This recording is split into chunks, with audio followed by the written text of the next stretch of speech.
The Koch brother network PAC has announced that they are ready, of course, to support a Republican candidate in the primary for the presidency. But they have announced in advance that they want to support a Republican candidate that will win.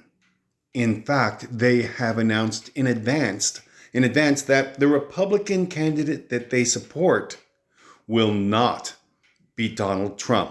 Now, this is quite the news because the Koch brothers have a lot of money to throw around. There's only one brother left, but the Koch, you might say the Koch network. It is not surprising, though. It is consequential news, but it is not surprising. Donald Trump, in my opinion, goodness, I've always said it would be extremely surprising if he is not the Republican nominee for the presidency. But he would not win. He cannot win the presidency. My reason for saying that isn't because he has significantly reduced influence within the country, but because he's running against the incumbent. An incumbent, the person who currently presides in the presidency, who currently holds the presidency, has a huge advantage.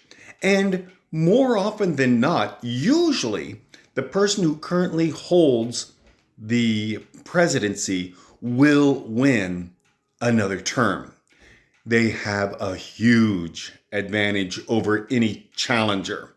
And they have to be doing an awful job to lose and then to run and then to have a strong candidate running against him. Donald Trump only served one term and was voted out of office, but then again, he was impeached twice. He not just bungled, but subverted the response to COVID that caused an extra 500,000 deaths easily, in my opinion. Anyway, we won't get into that. But he was a very poor president, and that's why he lost, even though he held the presidency at the time. So it makes sense that the Koch brothers would want to support someone besides Donald Trump. And that is going to make a huge difference. Money talks and talk walks. The Republicans know that they have a very tough fight ahead of them. And I'm sure there's many Republicans in the Senate and the House, if Donald Trump is the nominee, will go, well, at least he's the nominee and we know he's going to lose. So we don't have to deal with Trump within the presidency anymore. And there's certain advantages to be the party that doesn't hold the presidency. The party that holds the presidency, they're expected to get everything done, which of course is nearly impossible if the opposing party holds the House or the Senate.